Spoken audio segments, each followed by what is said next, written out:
أين الصلاة وأين غاب المنبر؟ بل أين صوت بالتلاوة يجهر؟ بكت المآذن والمساجد أغلقت، وبكى فؤادي والمدامع تنثر. مذ أن خلقنا والصلاة مقامة، واليوم جاء بمنعها من يخبر. ذاك احتراز من عدو صامت، دهم الأنام فساء ذاك المخبر. قالوا كورونا فاتكم متربص، فتكاتفوا وتجنبوا ولتحذروا. فتفرقت تلك الجموع حزينة، وقلوبهم من حزنها تتفطر. والروح تهفو للصلاة جماعة، ولجمعة تاقت نفوس تجأر. يا رب فاذا بانكشاف عاجل، ما عاد صبر من لبعد يصبر.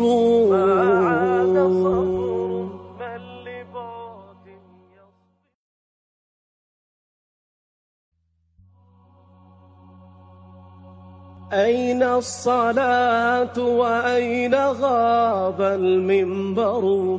بل أين صوت بالتلاوة يجهر؟ بكت المآذن والمساجد أغلقت، وبكى فؤادي والمدامع تنثر. مذ أن خلقنا والصلاة مقامة، واليوم جاء بمنعها من يخبر. ذاك احتراز من عدو صامت، دهم الأنام فساء ذاك المخبر. قالوا كورونا فاتكم متربص، فتكاتفوا وتجنبوا ولتحذروا. فتفرقت تلك الجموع حزينة، وقلوبهم من حزنها تتفطر. والروح تهفو للصلاة جماعة، ولجمعة تاقت نفوس تجأر. يا رب فاذا بانكشاف عاجل، ما عاد صبر من لبعد يصبر.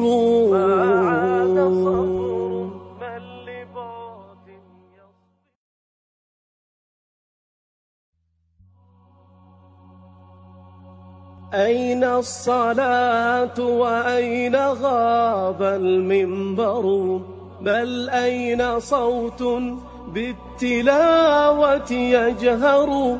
بكت المآذن والمساجد أغلقت، وبكى فؤادي والمدامع تنثر. مذ أن خلقنا والصلاة مقامة، واليوم جاء بمنعها من يخبر. ذاك احتراز من عدو صامت، دهم الأنام فساء ذاك المخبر. قالوا كورونا فاتكم متربص، فتكاتفوا وتجنبوا ولتحذروا. فتفرقت تلك الجموع حزينة، وقلوبهم من حزنها تتفطر. والروح تهفو للصلاة جماعة، ولجمعة تاقت نفوس تجأر. يا رب فاذا بانكشاف عاجل، ما عاد صبر من لبعد يصبر ما عاد صبر من لبعد يصبر.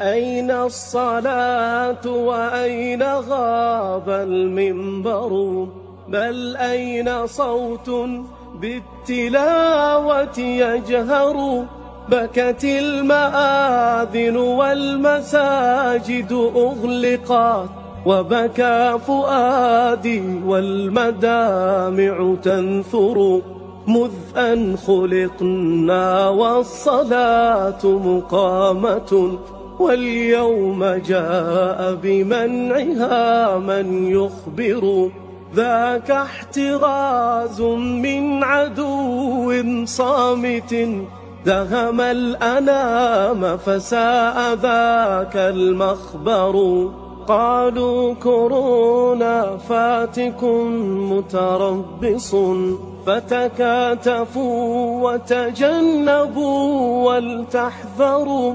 فتفرقت تلك الجموع حزينة وقلوبهم من حزنها تتفطر والروح تهفو للصلاة جماعة ولجمعة تاقت نفوس تجأر.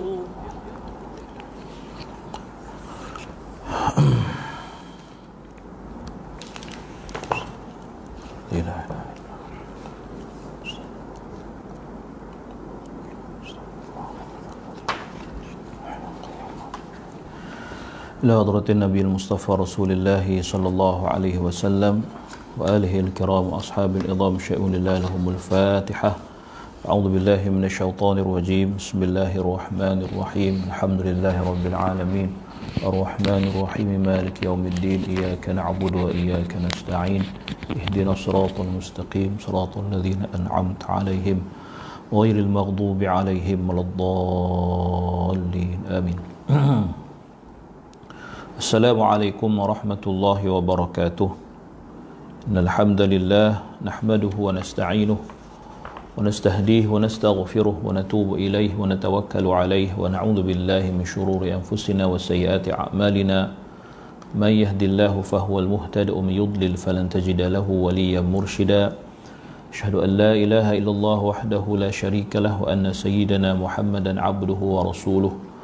وصفيه من خلقه وحبيبه بلغ الرسالة وأدى الأمانة ونصح الأمة وكشف الغمة وجاهد في الله حق جهاده حتى أتاه اليقين. اللهم صل على سيدنا محمد عدد من صلى عليه وصل على سيدنا محمد عدد من لم يصل عليه وصل على سيدنا محمد كما تحب أن يصلى عليه وصل على سيدنا محمد كما أمرت أن يصلى عليه وصل على سيدنا محمد كما تنبغي الصلاة عليه. ما بعد. Alhamdulillah, pertamanya syukur pada Allah Subhanahu wa taala atas segala nikmat yang Allah taala kurniakan kepada kita, terutama nikmat iman dan Islam. Dan marilah sama-sama kita bersyukur dengan mentaati segala perintah Allah, melaksanakan segala suruhannya dan menjauhi segala larangannya. Mudah-mudahan Allah Subhanahu wa taala sentiasa memberikan taufik dan hidayah kepada kita menerima segala amal ibadah kita, mengampunkan segala dosa, kesalahan dan kesilapan kita, dan mudah-mudahan Allah golongkan kita dalam kalangan hamba-hambanya yang bersyukur. Amin ya rabbal alamin. InsyaAllah kita akan sambung lagi pertemuan kita pada pagi ini dalam pengajian kitab At-Tibyan fi Adab Hamalatil Quran. Ini kita kembali bersiaran di rumah saya. Ini saya tak masuk pejabat. Seminggu 2 kali je untuk tempoh PKPB ni lah. Di hari ini esok tak masuk, lusa baru masuk balik insya-Allah. Baik, kita tengok pada muka surat yang ke-162 daripada kitab ini. Nampak macam tak sempat ni nak habiskan sebelum raya ni, tak apalah. Kita berhenti mana yang sempat, nanti sambung lepas raya lah. Esok saya tak hari Khamis saya tak dapat bersiaran, ada program di Hospital Putrajaya. Kita teruskan. Qala al-musannifu rahimahullahu ta'ala wa nafa'ana bi'ulumihi fi daraini amin. Faslun. لا يمنع الكافر من سماع القرآن لقول الله تعالى أعوذ بالله من الشيطان الرجيم وإن أحد من المشركين استجارك فأجره حتى يسمع كلام الله ويمتنع من مس المصحف وهل يجوز تعليمه القرآن قال أصحابنا إن كان لا يرجى إسلامه لم يجز تعليمه وإن رجي إسلامه فوجهان أصحهما يجوز رجاء إسلامه والثاني لا يجوز كما لا يجوز بيع المصحف منه وإن رجي إسلامهم وأما إذا رأيناه يتعلم فهل يمنع فيه وجهان. Okey. Maksud dia apa? Faslun tidak melarang seorang kafir mendengar bacaan Quran. Seorang kafir tidak boleh dilarang daripada mendengar bacaan Al-Quran. Berdasarkan firman Allah Subhanahu wa taala dalam surah At-Taubah ayat ke-6 yang bermaksud jika seseorang daripada kaum musyrik meminta perlindungan kepadamu untuk memahami Islam, maka berilah perlindungan kepadanya sehingga dia mendengar keterangan-keterangan Allah tentang hakikat Islam itu. Tak jadi masalah. Bahkan kita sewajarnya memperdengarkan, menyampaikan Al-Quran kepada orang yang bukan Islam sebagai salah satu dakwah, kan? Tak jadi masalah. Kan tuan-tuan tengok dalam YouTube kan, banyak dia panggil apa ya, yang jenis dia dengar lagu-lagu lepas tu dia beri komen kan. Ada bukan satu, banyak kan, dia dengar Quran, orang bukan Islam, dia dengar bacaan Quran yang dia tak pernah dengar sebelum ni. Jadi dia dengar dan dia komen dalam video dia. Dan saya tengok ada yang sampai yang rasa tenang tu, biasalah rasa tenang, rasa macam dibawa ke suatu tempat yang lain, rasa orang kata apa, rasa sebab, kan. Ini orang kafir tuan-tuan, bukan orang Islam ni.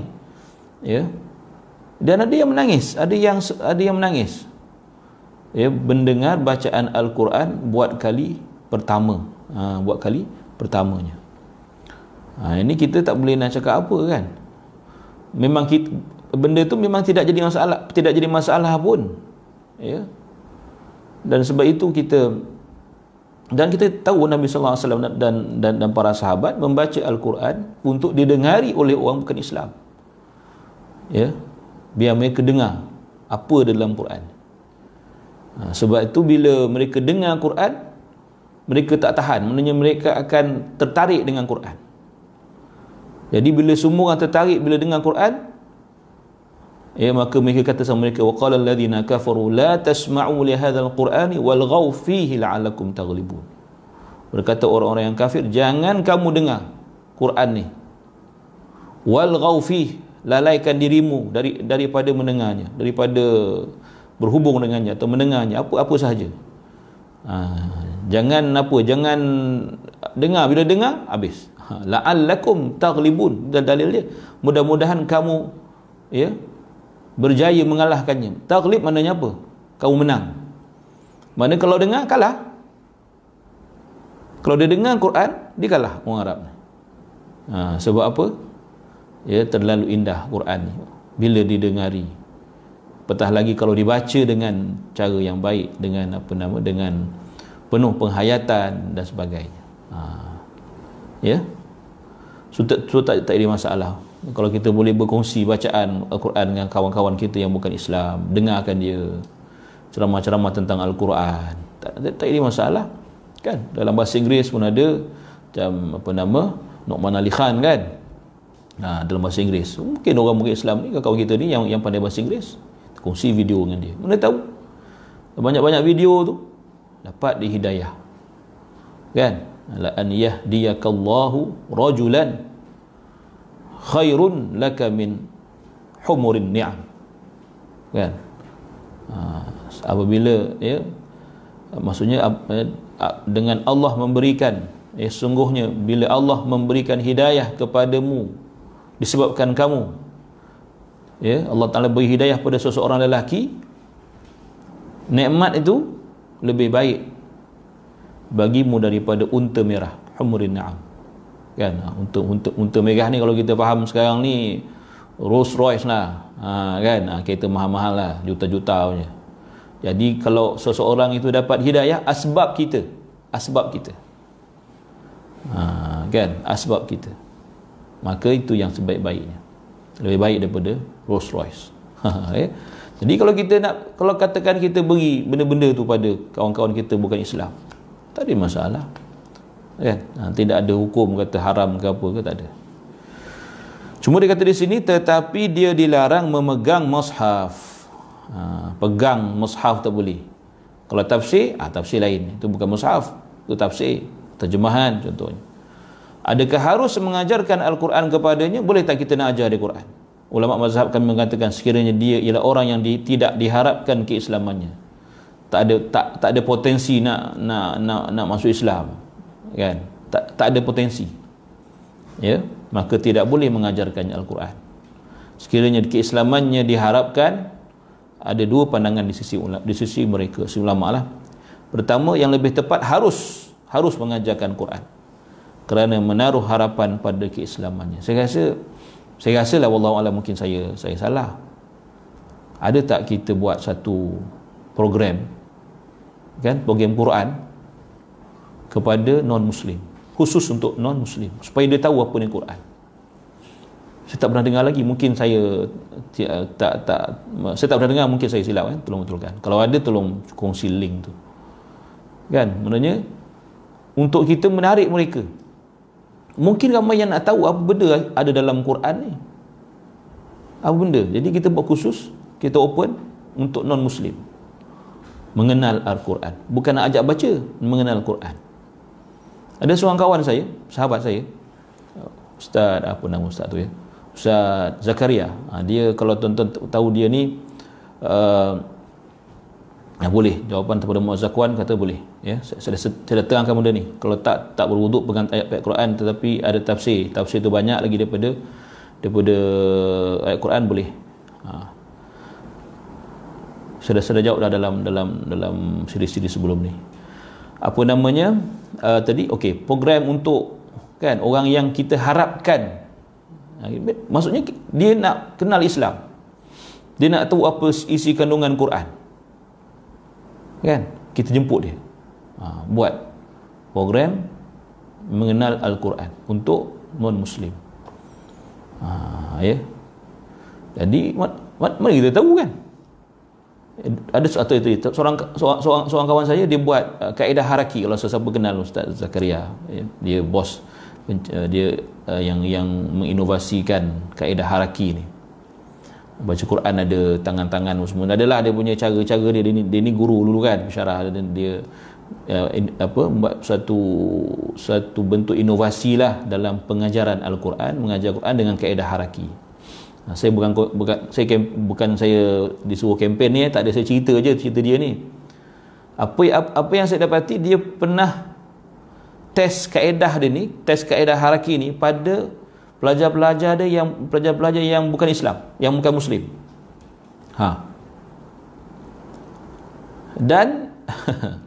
Dan hasilnya ada yang maksudnya berjaya, ada yang boleh baca huruf-huruf Quran tu walaupun dia bukan Muslim, dengan kaedah dia ni. Dengan kaedah dia, maknanya berjaya lah, kan? Lepas tu saya tak tahulah apa jadi further tu, saya tak tahulah. Cuma yang saya tengok dalam laporan tu, dalam video tu, saya tengok ada kat TV ke macam tu lah, tapi saya tengoklah laporan tu, pelajar-pelajar tu ada yang bukan Islam, ada India, ada Cina, kan, dia buatlah macam dia ikuti kelas tu. Maknanya tak ada masalah pun kalau kita nak buat, kan, boleh, tak ada masalah, memperkenalkan Al-Quran kepada orang bukan Islam, tadi itu boleh. Kalau kita nak initiate satu program tu, apa salahnya kita buat? Kalau dapat hidayah seorang dua, kan, mana tahu, kalau tak ramai pun, jadi di situlah kita akan dapat soalan-soalan yang kita mungkin selama hari ni kita pun tak tahu ada orang tertanya-tanya pasal tu, Kita ingat orang Islam ni tak minat dengan Quran rupanya. Mungkin ada sesuatu yang mendatangkan minat. Kan? Dulu sahabat saya, guru saya jugalah kan, Dr. Farid Ravi kan. Dia dulu masa di tilawah interaktif kan dulu. Dia kata ada jumpa kawan-kawan yang bukan Muslim. Kata, Ustaz, saya sukalah Ustaz punya program nyanyi-nyanyi. Dia kata nyanyi, dia kata. Program nyanyi-nyanyi petang tu, dia kata. Tilawah interaktif tu. Nampak tak? Maknanya benda ni boleh jadi dakwah sebenarnya. Ya. Boleh jadi dakwah. Mengapa kita tak buat? Saya kata kita tu saya sekali lah, bukan senyalahkan tuan-tuan, tidak. Ya. Boleh kita initiate program. Buatlah di masjid ke di mana tu. Mengenal Al-Quran bagi orang bukan Islam. Fokus pada Quran lah. Kan? Dalam tu kita boleh lah nak masukkan tauhid ke, nak masukkan apa tu terpulang lah, tapi maknanya biar dia fokus pasal Quran. Kalau tadi Ustaz Zakaria boleh buat dalam bentuk bacaan sahaja, membaca Quran, asas bacaan, mengapa tak kita boleh buat dalam bentuk kefahaman, kan? Contoh surah yang pasti kita kena terangkan kepada dia orang ialah surah Al-Ikhlas contohnya. Kan? Dalam tu kita boleh cerita perlahan-lahan. Mungkin ini dah ada orang yang buat, tapi mungkin bukan namanya bukan mengenalkan Al-Quran dan sebagainya. Wallahu a'lam, saya tak tahu. Minta maaf kalau saya silap cakap. Baik. Kemudian dia kata tidak harus. Ini pandangan yang kedua lah, ya. Tapi ini merujuhlah yang tepat tadi, yang harus. Sebagaimana tidak harus jual mushaf kepadanya. Tidak harus menjual mushaf kepada orang bukan Islam. Walaupun ada harapan dia memeluk Islam. Ini pandangan yang kedua, ya. Pandangan pertama kata boleh. Jika kita melihatnya sedang mempelajari Al-Quran, maka adakah dia perlu dilarang? Terdapat dua pendapat juga di sisi mereka. Maknanya yang aulanya samalah macam ni. Maknanya harus, ya, dengan tidak harus. Ya. Kita tahulah yang dia tak sebutlah apa mana satu yang aula kan. Adakah kita perlu melarang orang muka Islam ketika dia sedang belajar Quran, kita halang dia? Pada pandangan saya tak sepatutnya. Dahlah kita tak ajar dia, kita halang dia nak belajar Quran. Yalah, kita kata asalkan dia tak pegang sudahlah kan. Kan? Asalkan dia tak pegang, sentuh sebagainya, tak apalah. Jadi itu maksud saya lah. Ya. Maka itu bab fasal yang tadilah dah selesai. Baik. Kita masuk pada fasal yang baru. Dia kata faslun ikhtalafa ulama fi kitabatil Qur'ani fi ina'in thumma yaghsilu wa yusqil marid. فقال الحسن ومجاهد وأبو قلابة والأوزاعي لا بأس به وكرهه النخعي. قال القاضي حسين والبغوي وغيرهما من أصحابنا ولو كتب على الحلوى وغيرها من الأطعمة فلا بأس بأكلها. قال القاضي ولو كان خشبة كره إحراقها. Okey, ini cerita satu kaedah juga. Okey, dia kata penulisan Al-Quran pada bekas dibasuh dan diberi minum kepada pesakit. Okey, ada satu kaedah yang dipanggil dengan an-nushrah, iaitu tulis ayat Quran, tak kira ayat Quran apa, mungkin ada kaitan dengan sakit tu dan sebagainya, atau ayat yang umum, Al-Fatihah, ayatul kursi dan sebagainya, ditulis di dalam satu bekas, kemudian dibasuh dengan air dan diberi minum pada orang sakit.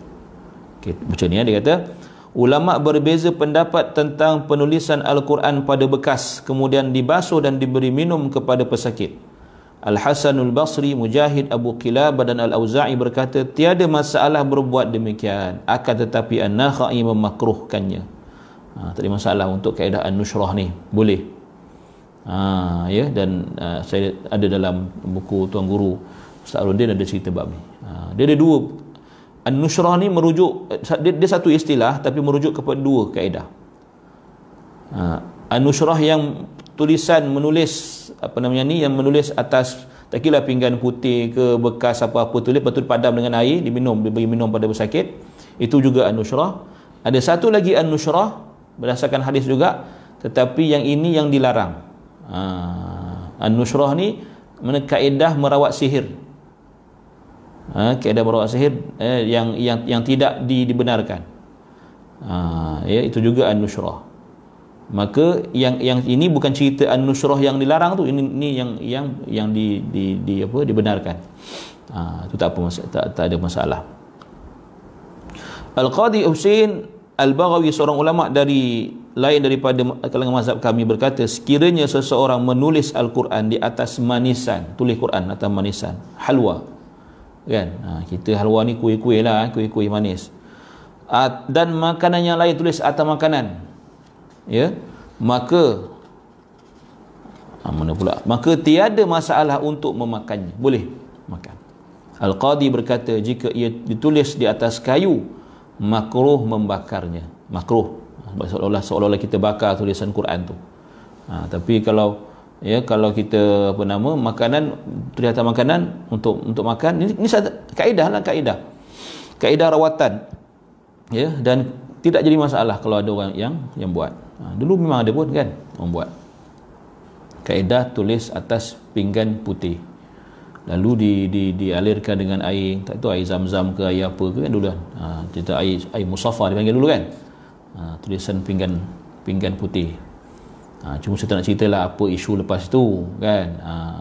Dia ialah bila bab agama dia masing-masing sensitif dekat Malaysia ni kan. Bila bab agama masing-masing sensitif, kita bersangka baiklah untuk memelihara, ya, akidah dan juga memelihara keyakinan umat kan. Itu concern jugalah. Cuma kita tak boleh nak kata kaedah tu salah, sebab kaedah tu ada dalam hadis, dalam sunnah, ya. Cuma pengoperasian selepas itu kan, dijual, kemudian macam-macam lah isu lepas tu, wallahu alam, ya. Tapi dari segi asas kaedah tu betul. Sama juga macam ruqyah okey, tak ada masalah. Sebab ruqyah tu Nabi pun buat kan. Jadi dalam kitab-kitab pun banyak cerita pasal ruqyah, ya, baca doa dan sebagainya. Cuma bila masuk commercialization tu, pengkomersialan tu, jadi adalah rentetan-rentetan daripada itu kan. Bila dah masuk bab duit ni masalah. Duit tu tak ada masalah, bila masuk bab duit orang jadi masalah. Itulah dia kita ni kan. Kalau kata free okey pula, tak ada masalah, tapi bila bab duit aja jadi masalah, ya. Banyak macam tu kan, betul tak? Jadi kalau ustaz bagi mengajar free tak ada masalah. Bila ustaz kenakan bayaran, masalah lah. Mulalah tu dia akan ada rentetan lah. Macam-macam lah orang kita ni kan. Baik. Kemudian apa lagi disebut di sini? Okey, habis di situ. Okey, fasal yang baru. Dia kata, faslun madhhabuna annahu yukrahu naqshul hitan wathiyab bil Quran wa bi asma'illahi ta'ala. Qala 'Atha la ba'sa bi kitabatil Quran fi qiblatil masjid, wa amma kitabatil huruz min al-Quran فقال مالك لا بأس به إذا كان في قصبة أو جلد وخرز عليه. وقال بعض أصحابنا إذا كتب في الحرز قرآنا dia kata مع غيره فليس بحرام ولكن الأولى تركه لكونه يحمل في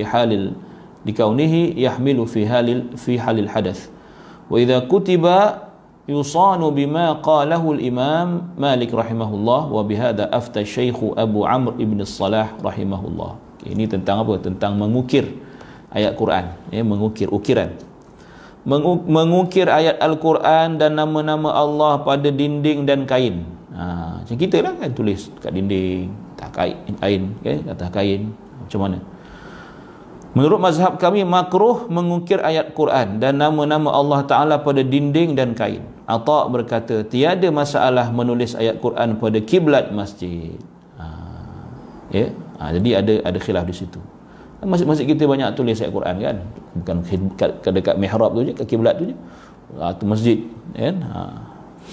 Jadi kata, ya, tiada, kata Atha bin Abi Rabah kata, tiada masalah menulis ayat Quran pada kiblat masjid. Adapun menulis huruf Al-Quran Malik berkata tidak mengapa apabila ditulis pada kotak atau kulit dan disulam di atasnya. Ya, sulaman apa nama, corak-corak Al-Quran. Ya, dia kata tidak mengapa ditulis di atas kotak atau kulit disulam di atasnya. Ada antara ulama mazhab kami berkata jika seseorang menulis Al-Quran pada kotak serta meletakkan benda lain bersamanya, maknanya bukan Al-Quran saja, ada benda-benda lain juga. Ya. So dia kata ia tidaklah haram, namun yang lebih utama adalah dia tidak melakukannya kerana ia dibawa dalam keadaan berhadas. Ya, jika ia ditulis, ia perlulah dijaga seperti yang dikatakan oleh Imam Malik. Inilah yang difatwakan oleh Syekh Abu Amr Ibn Salah. Mana tetap kena dijaga. Sebab tu kadang-kadang dalam buku-buku kan, buku-buku agama atau apa-apalah, yang dikatakan buku ini mengandungi tulisan ayat Al-Quran.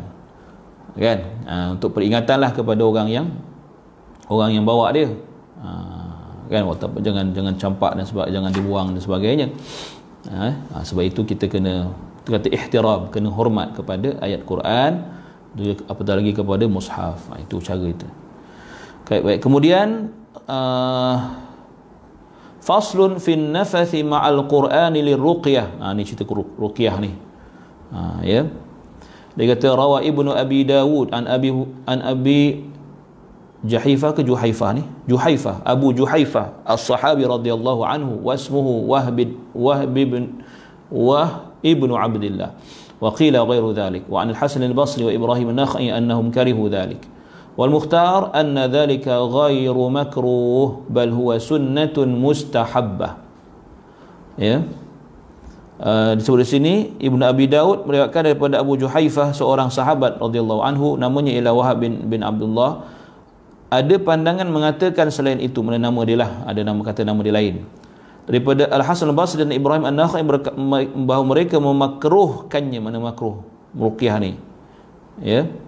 Pandangan yang terpilih menyatakan ia tidak makruh, bahkan suatu sunat yang dituntut. Ruqyah ni. Sebab ruqyah ni apa tuan? Ruqyah ni doa.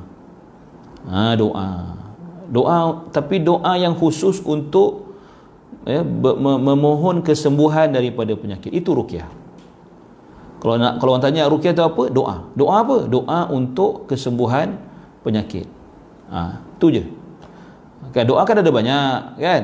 Doa untuk itu kan, hajat kita kan berbeza. Doa untuk macam-macam, tapi ruqyah ni khusus untuk penyakit. Ya. Untuk penyakit. Contohnya sakit gangguan contoh kata. Sakit lah tu. Mana sakit tu umum lah, sakit fizikal, sakit jasmani, sakit rohani, tu umum lah. Kan? Tapi berdoa untuk tujuan kesembuhan, ya, sama ada penyakit jasmani atau rohani, itulah namanya ruqyah. Jadi dengan apa ruqyah ni? Dengan ayat Quran, dengan hadis-hadis yang menyatakan tentang itu, ya, mana lafaz Nabi, ya, ruqyah daripada Nabi sendiri, kan, ataupun ya, nama-nama Allah, Asmaul Husna, kan, atau doa-doa lain, doa-doa yang diperturunkan oleh para ulama, kan, oleh para perawat yang ternyata mujarrab, ya, ternyata ada kesan, ada efek yang baik kepada kesembuhan, maka tidak jadi masalah. Itu ruqyah, ya. Baik. Bahkan suatu sunat yang dituntut, sebuah hadis diriwayatkan oleh daripada Aisyah, dia kata faqad thabata an Aisyah radhiyallahu anha anna an-nabiy sallallahu alaihi wasallam kana idza awa ila firashihi kulla lailatin jama'a kaffayhi thumma nafatha fihima faqara'a fihima qul huwallahu ahad wa qul a'udzu birabbil falaq wa qul a'udzu birabbin nas thumma masaha bihima mastata'a min jasadi yabda'u bihima ala ra'si wa wajhi wa ma aqbala min jasadi yaf'alu dhalika 3 marrat. Rawahul Bukhari wa Muslim fi sahihayhima. Ini antara dalil harusnya, ya, ruqyah, iaitu Nabi SAW pada setiap malam bila Nabi nak tidur, baginda merapatkan dua tapak tangannya, kemudian baginda menghembuskan nafas padanya, ya, menghembuskan nafas padanya dan membaca. Jadi ini ada beberapa cara ulama fahamlah. Ada yang kata baca dulu baru hembus, ada kata hembus baru baca, tak ada masalah, kan. Yang penting baca tu, Yang penting bacaan tu. Okey. So dia kata okey, sambil membaca, lalu membaca suratul Ikhlas, Al-Falaq dan An-Nas. 3 kul itu panggil, 3 kul kan. Setelah itu baginda menyapu kedua-dua tangan tadi ke tubuhnya.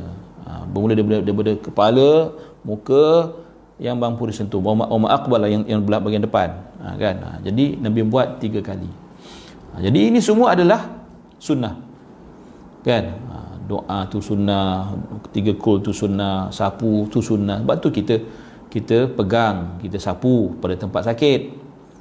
Ya, sebagai suatu bentuk isyarat kepada untuk mengenakan ataupun menyampaikan doa yang kita baca tadi. Ya.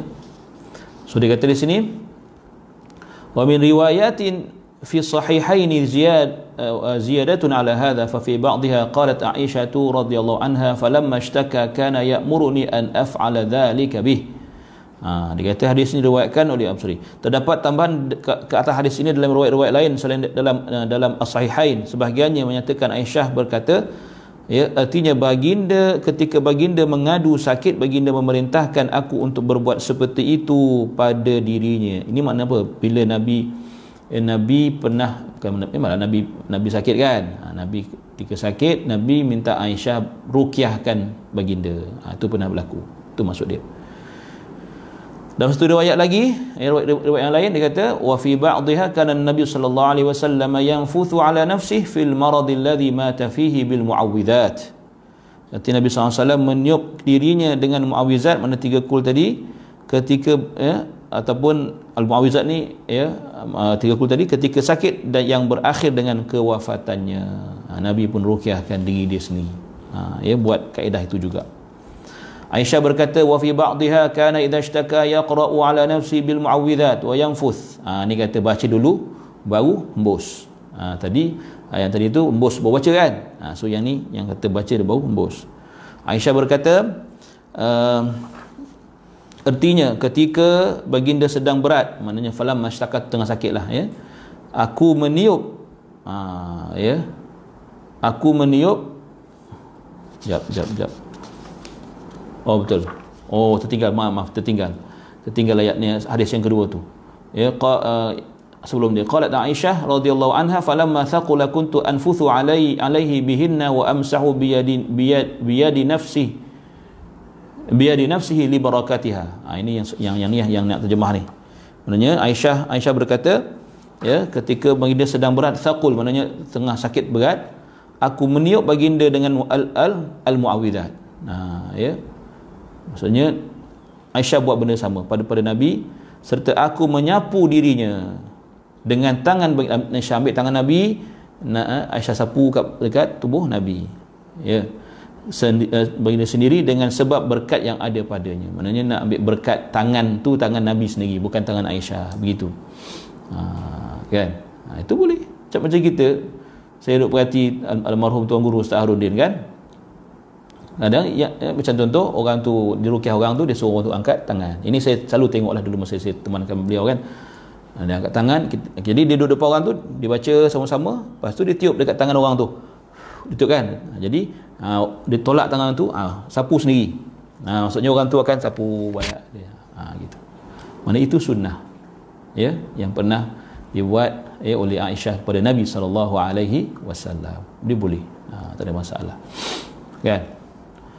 Boleh aja, ya. Kemudian dan riwayat yang lain bermaksud artinya apabila baginda mengadu sakit, baginda membaca al-muawwizat, maknanya surah Ikhlas, Al-Falaq dan An-Nas ke atas diri sendiri dan meniupkannya. Ini kata tadi baca baru tiup. Ya. So dia kata qala ahlul lughah an-nafthu, bukan an-nafath, an-nafthu nafkhun latifun bila riq. Dia kata ahli bahasa berkata kalimah an-nafthu ialah tiupan lembut tanpa air liur. Ya, tiupan lembut bila riq mana tanpa liur. Gitu, lembut. Kalau jadinya betul yang kuat tu dengan air liur tu dipanggil nafakh, an-nafkhu. Tu an-nafkhu. Yang ni an-nafthu. Sa dengan kha kan. An-nafkhu dia tiupan keras dengan ada sedikit hamburan air liur. Ya. Jangan tanya saya macam mana ustaz untuk Ailio tu, tak ada masalah. Janganlah, tapi sebagai perawat ni biasanya kita belajarlah kan cara nak, orang kata apa, nak buat benda tu, bukanlah suka hati kita buat, dan dia ada teknik dan kaedah dia. Tak adalah kita pergi semua ludah muka orang tu sampai basah dengan Ailio kita, tidak, ada kaedah dia, bukan sesaja je buat tu. Jadi jangan mendatangkan fitnah lah.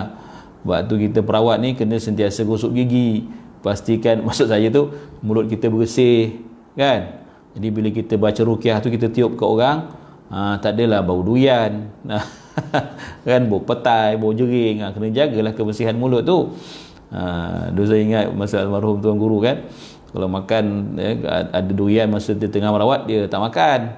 Dia suka durian tapi tak makan. Dia kata tak boleh, saya nak ruqyah orang saya, tiup sekali terus pengsan, nanti bau durian. Macam tu contohnya lah. So kita jaga kebersihan lah kan. Baik, itu etika dia. Baik, khalas tu habis bab yang ke-7. Kita masuk pada bab yang baru. Bab dia ada 9 bab ada 9, ada 9 bab. Jadi kita dah masuk bab yang ke-8. Baik. Al-babu tsamin fil ayati was suwaril mustahabbati fi awqatin wa ahwalin makhsusah. Himpunan ayat dan surah yang sunat dibaca pada masa dan keadaan yang tertentu. Ada. So dia kata, i'lam anna hadha al-baba wasi'un jiddan la yumkinu hasruhu likathrati ma jaa fihi ولكن نشير إلى أكثره أو كثير منه بعبارة وجيزة فإن أكثر الذي نذكره فيه معروف للخاصة والعامة ولهذا لا أذكر الأدلة في أكثره فمن ذلك كثرة الاعتناء بتلاوة القرآن في شهر رمضان وفي العشر الأخير آكد وليالي الوتر منه آكد ومن ذلك العشر الأول من ذي الحجة ويوم عرفة ويوم الجمعة وبعد الصبح وفي الليل وينبغي أن يحافظ على قراءة ياسين والواقعة وتبارك الملك. Okay. Kita baca yang bahasa Melayu pula, bahasa Arab dah baca, yang kalau orang faham dia faham teruslah kan. Ketahuilah bahawa bab ini sungguh luas, kata Nawawi, serta tidak mungkin dapat dihimpun kesemuanya disebabkan terlalu banyak perbahasan di dalamnya. Bab apa ni? Bab ayat Quran tertentu, surah tertentu pada munasabah dipanggil, pada keadaan-keadaan yang tertentu, hal-hal yang tertentu. Dia kata, tetapi kami bawakan majoritinya atau kebanyakannya dengan gaya bahasa yang ringkas, wajizah, kerana kebanyakan yang kami akan sebutkan sudah diketahui dalam kalangan ahli ilmu dan masyarakat awam.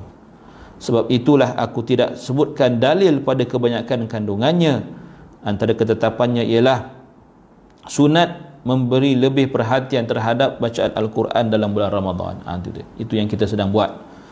Siapa yang tak khatam, tolong khatam cepat-cepat. Siapa tak khatam bulan puasa ni, kita khatamkan dia. Dalam PKP duduk rumah, tak ada pergi mana, tak khatam juga. Nak kena sunat tu, nak kena khatam. Baik, dia kata terutamanya pada 10 malam terakhir ni kita. Hari ni hari ke berapa? Hari ni hari ke 26 kan? 26, pagi ni 26. Dah sudah belum Lailatul Qadar ni? Tak tahu lagi kan? Ada orang kata sudah. Tak payah tanyalah, buat je tiap malam kan.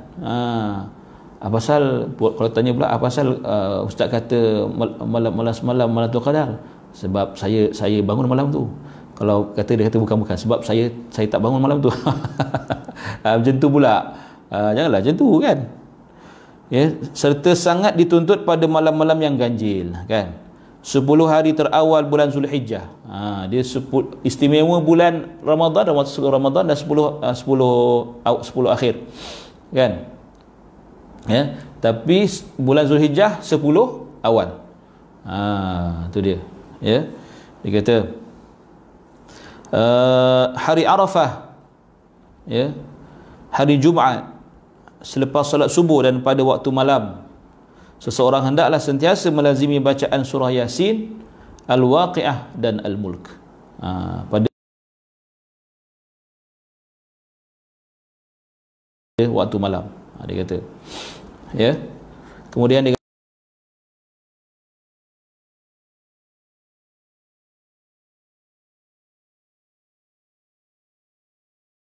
kata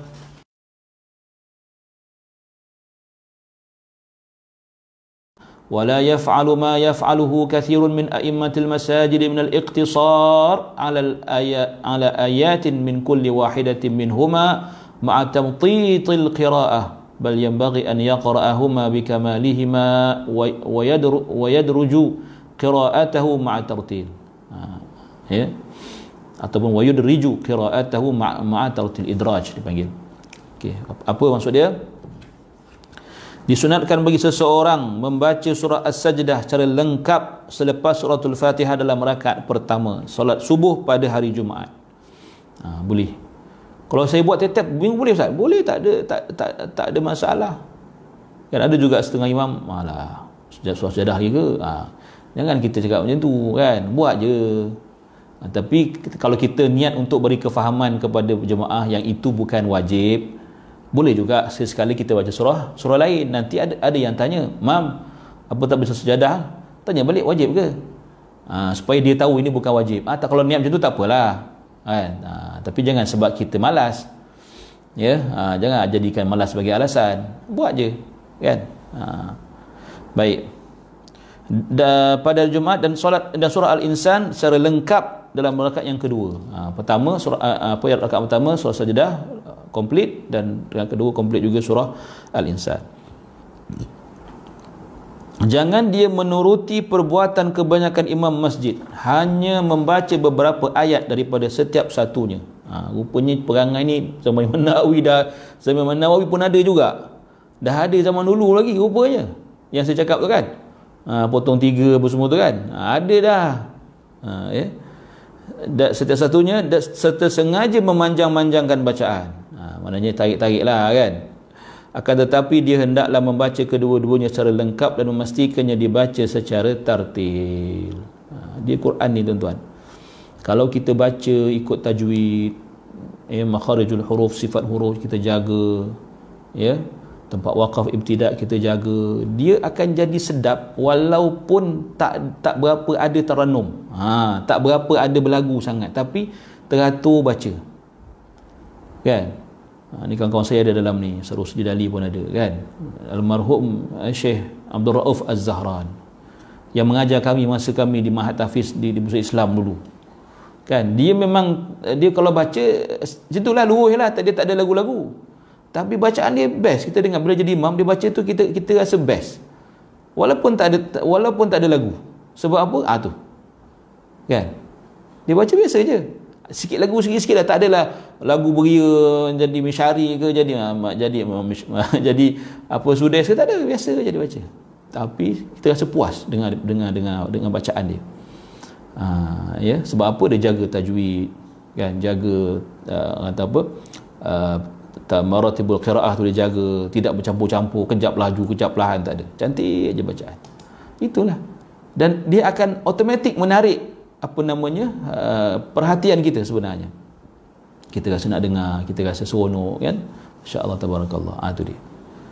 Baik. Okey, so dia kata okey, habis itu wa sunnatu an yaqra'a fi salatil jumu'ati fi ar-rak'atil ula suratal jumu'ati bikamiliha wa in syaa sabbih isma rabbikal a'la. وفي ثانية هل آتاك حديث الغاشية فكلاهما صحيح عن رسول الله صلى الله عليه وسلم. Menurut sunnah, dia hendaklah membaca surah Al-Jumu'ah secara lengkap dalam rakaat pertama solat Jumaat. Baca lengkaplah, habiskan. Jangan berhenti sebelum ya ayyuhalladzina amanu ya ayyuhalladzina amanu idza nudiya lis-shalah tu, habiskan daripada awal sampai habis. Ya. Dan surah Al-Munafiqun secara lengkap juga dalam rakaat yang kedua. Sini tertinggal ni. Dalam teks bahasa Arab ni tertinggal. Maknanya kalau ikut sunnahnya, ya, kalau baca surah Jumaat rakaat pertama sembahyang Jumaat, rakaat kedua baca surah Al-Munafiqun. Boleh tahan juga panjang? Tak panjang, dalam dua muka je tak saya. Ya, secara lengkap juga dalam rakaat kedua. Jika dia mahu, dia boleh membaca suratul A'la. Surah Al-A'la surah apa? Surah Melayu surah Sabihis Ustaz. Surah Sabihis, Sabih isma rabbikal a'la. Pada rakaat pertama, dan surah Al-Ghashiyah pada rakaat yang kedua. Kata, kita baca surah Jumaah ataupun suratul Munafik panjang kan, tapi sebenarnya kalau kita baca, kalau imam tu baca sedap, tuan, makmum akan rasa nak lagi lah, best lah baca. Panjang sikit tak boleh ke? Kan? Panjang sikit tak boleh ke? Nanti tapi ada juga bila baca panjang, panjang pula, nak nunjuk dia hafiz dah tu macam kan. Jadi kita ni tuan-tuan, seperti mana yang saya sebut dulu, jangan fikirkan apa sangat orang cakap ni, buat je kan, buat benda-benda baik aja sudah. Tak payah kita nak tunggu orang suka dan sebagainya, memang susah lah jawabnya kan. Ghayatun nas ridwan nas ghayatun la tudrak kan. Baik. Dan dia kata okey, wal yajtani bil iqtisar alal ba'. Dia kata kan, ya, dan dia perlu menjauhi tindakan membaca sebahagian surah, jangan baca separuh aje, kena baca penuh. Ya, wal yajtani bil iqtisar alal ba', jangan baca separuh. Wal yaf'al ma qaddamnahu was sunnat, wal yaf'al ma qaddam, dan buat seperti mana yang kami beritahu tadi, dia kata kan. Okey, serta melaksanakan seperti yang kami telah kemukakan. Okey, kemudian dia kata apa? Was sunnatu fi salatil Aid.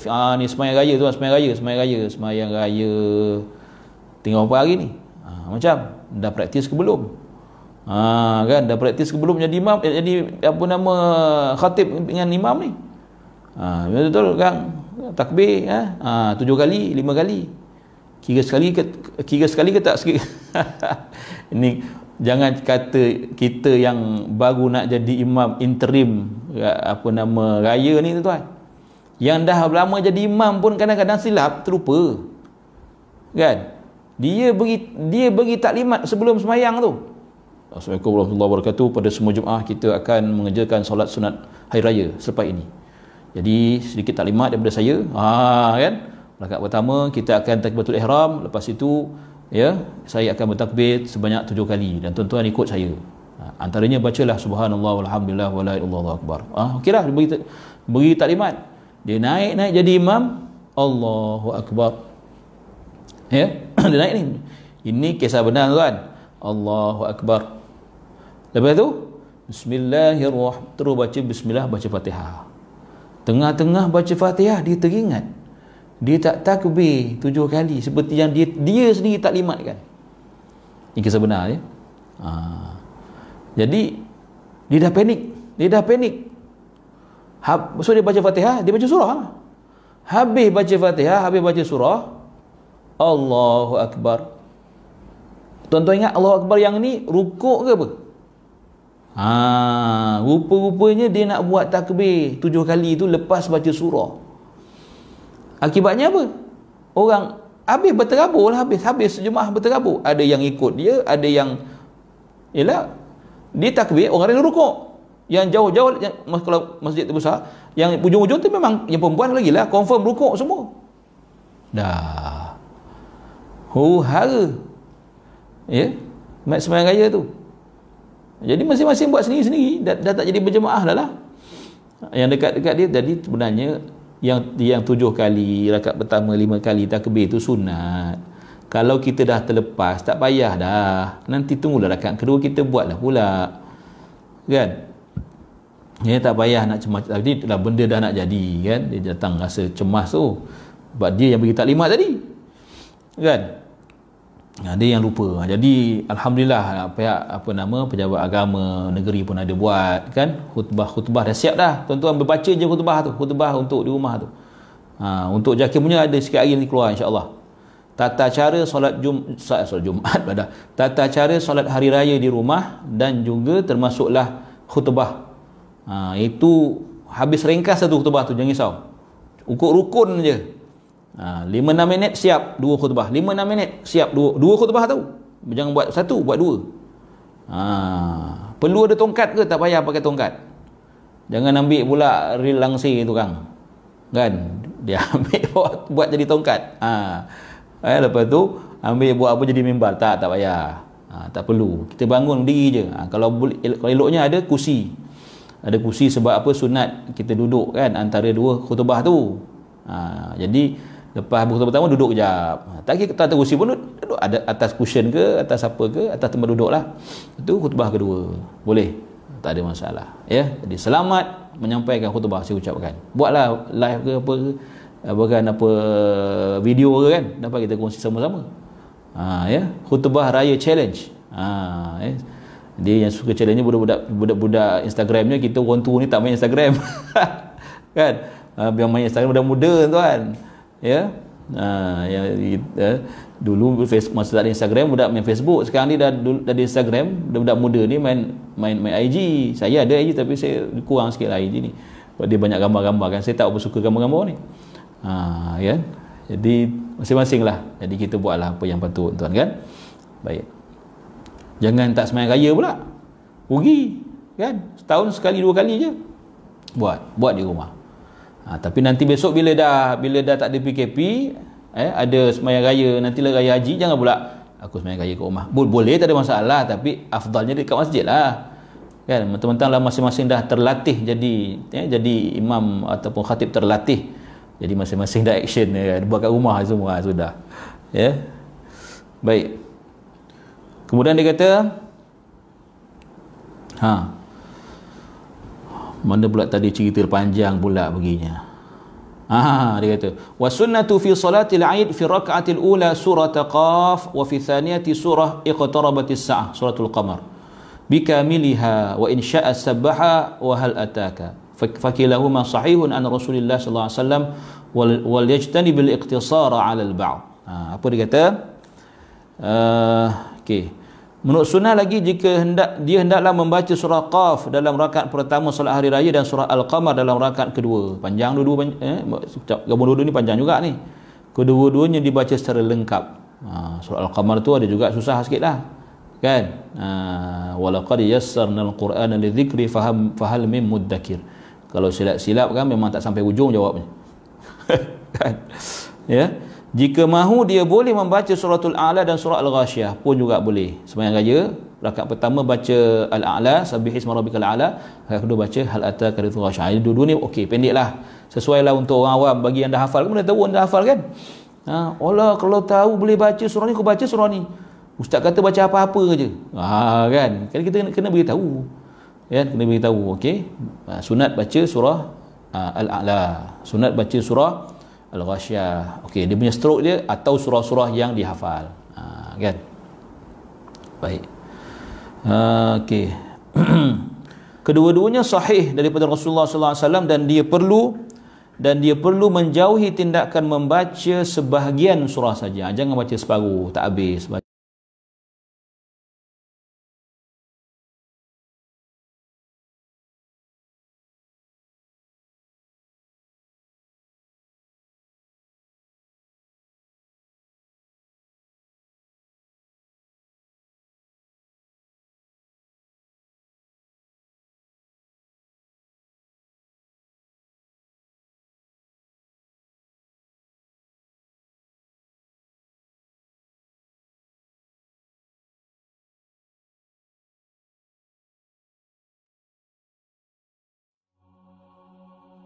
أين الصلاة وأين غاب المنبر بل أين صوت بالتلاوة يجهر بكت المآذن والمساجد أغلقت وبكى فؤادي والمدامع تنثر مذ أن خلقنا والصلاة مقامة واليوم جاء بمنعها من يخبر ذاك احتراز من عدو صامت دهم الأنام فساء ذاك المخبر قالوا كورونا فاتكم متربص فتكاتفوا وتجنبوا ولتحذروا فتفرقت تلك الجموع حزينة وقلوبهم من حزنها تتفطر والروح تهفو للصلاة جماعة ولجمعة sembahyang sunat, solat sunat fajar, solat sunat subuh. Itu dia. Kedua-duanya adalah sahih daripada perbuatan Rasulullah sallallahu alaihi wasallam. Dia membaca surah Al-Kafirun. Yang mana tadi? Okey. Wa yaqra'u fi sunnatil maghrib qul ya ayyuhal kafirun qul huwallahu ahad wa yaqra'u bihima aidan fi rak'atayit tawaf wa rak'atayil istikharah. Okey. Nabi baca surah Al-Kafirun dalam rakaat pertama solat sunat maghrib. Ya. Dan surah Al-Ikhlas dalam rakaat keduanya. Ini qabliyah ke ba'diyah ni. Ya. Ada pula orang petikai kan, tak ada solat sunat maghrib qabliyah. Ya. Macam-macam cerita lah orang kita ni, dia nak bergaduh ni. Ada satu surau saya pergi ceramah ni, siap orang jemaah ni pesan, ustaz nanti maghrib ustaz kalau boleh jangan solat sunat qabliyah maghrib tu. Tak pernah pula saya diberi ke arahan macam tu. Saya kata apa pasal? Sebab imam ni dia biasanya kalau dia ada, dia tak sembahyang sunat qabliyah maghrib. Dia terus habis azan terus iqamah je. Saya kata kalau tuan tak bagi, saya balik. Kan? Kalau tuan tak bagi, lagi saya nak buat. Saya buatlah. Kan? Saya buatlah. Saya buat sungguh. Kan? Dia nak marah-marah, dia nak tegak-tegak lah, peduli apa saya. Ada bagi arahan daripada penceramah suruh tak semayang, gila ke apa? Suruh tak semayang. Orang suruh semayang, dia suruh tak semayang. Itu kerja apa ni? Minta maaf kasar sikit bunyi orang Melaka bercakap kan. Apa punya perangai macam ni? Kan kita tak nak buat, itu kita punya pasal, tapi jangan pula kita melarang orang lain. Kan? Ada pula kita jadi imam, patutnya kita kena bawa pimpinan yang betul. Benda tu ada cerita dia, ada khilaf dia, ada hujah dalil, benda dah selesai oleh ulama dah. Jangan kita nak tunjuk hero pula, kan, sampai tak sembahyang sunat pula. Kau tak nak sembahyang sudahlah, orang tak nak sembahyang kan setiap waktu ada 5 minit kan, jam kita tu, selagi tak bunyi jam tu atau TV tu, tak payahlah kamat dulu. Tak nak bagi orang sembahyang sangat pula. Ilaha illallah. Baca bab sunnah taqririyah, ada cerita ni. Dia masuk dalam sunat ghairi muakkadah, mana sunat yang tidak muakkad. Tapi adakah sampai tak boleh sembahyang? Apa masalah? Macam-macam orang ni. Saya malam tu saya tunggu je. Kalau imam tu persoalkan, memang rapatlah saya nak tiaw dia, tapi tak ada pula dia cakap kan. Agak dia tengok muka saya garang, dia takut agak lah. Mungkin jugalah kan. Saya kata kalau dia cuit sikit memang kena. Dia tak cuit pula kan. Cerita lain pula malam tu. Baik, kemudian dia membaca surah Al-Kafirun dalam rakaat pertama solat sunat maghrib dan surah Al-Ikhlas dalam rakaat keduanya. Ini kuliah Allahu wa'ala. Dua surah ini juga dibaca dalam 2 rakaat solat sunat tawaf dan solat sunat istikharah. Maknanya apa? Kuliah Allahu ni boleh. Dia orang kata compatible. Compatible untuk semua solat sunat sebagai basic. Kan? Soalan ni dia kata kalau imam masa tarawih membaca surah sikit-sikit setiap rakaat, itu lain. Janganlah kau fikir, bukan bang. Takkan nak baca surah Baqarah satu rakaat. Ada tak Nabi baca surah Baqarah satu rakaat? Ada tak? Ada tak Nabi kata baca surah Baqarah satu rakaat? Tak ada. Tak ada. Yang ada cerita Nabi baca Baqarah, lepas tu Nabi baca An-Nisa, Ali Imran, itu ada. Tapi bukan maksud bukan maksud baca sampai 3 surah. Kalau nak bacalah. Tapi tak ada kata baca surah Baqarah sahaja, tak ada. Jangan kita silap faham atau memandai-mandai. Yang baca sikit-sikit tu tak boleh, maksudnya selagi tak ada larangan baca je lah. Kan dalam tengok tajuk ni apa? Yang sunat dibaca pada masa dan keadaan. Ini tertentu makna khusus. Kau jangan kiaskan pada yang lain. Tu mana tertentu, makhsus. Kan, mana khusus. Ya, Nabi sebut dalam solat ni, Nabi baca gini-gini. Dalam solat ni macam ni. Yang itulah, itu je. Jangan kias. Itu makna maksus.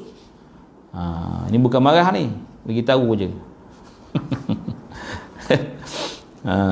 Baik, dah habis lah. Minta maaf lah. Minta maaf saya terlepas ni. Ya, 10.30 dah. InsyaAllah kita sambung lagi pada esok. Okay, kita habiskan di sini. Sebab fasal ni. Dia kata wa yaqra'u man awtara bi 3 raka'at fi raka'atil ula sabbih isma rabbika wa fi thaniyah qul ya ayyuhal kafirun wa fi thalithah qul huwallahu ahad wal muawwidhatain. Yang kita biasa buat itulah. Ya, sembahyang witir, rakaat pertama baca sabihis, rakaat kedua, ketiga, yang kedua baca kuliah, yang ketiga baca al-falaq dan juga tiga kul al-ikhlas, al-falaq dan juga an-nas. So yang itu sunat, memang ada hadisnya. So buatlah. Okey. Habis tu saya nak baca surah lain boleh, tak ada masalah. Tak dapatlah pahala sunat. Kan? Okey. Okey, itu saja, insya-Allah kita sambung lagi pada esok hari. Esok ada insya-Allah. Lusa tak ada. Lusa saya ada program lain. InsyaAllah itu saja. Aqulu qawli hadha wa astaghfirullahal azim li wa lakum. Wassalamualaikum warahmatullahi wabarakatuh. Subhanakallahumma wa bihamdika asyhadu an la ilaha illa anta astaghfiruka wa atubu ilaik. Bismillahirrahmanirrahim. Wal 'asri innal insana fi khusr illa alladhina amanu wa 'amilus solihat wa tawassaw bil haqqi wa tawassaw bis sabr.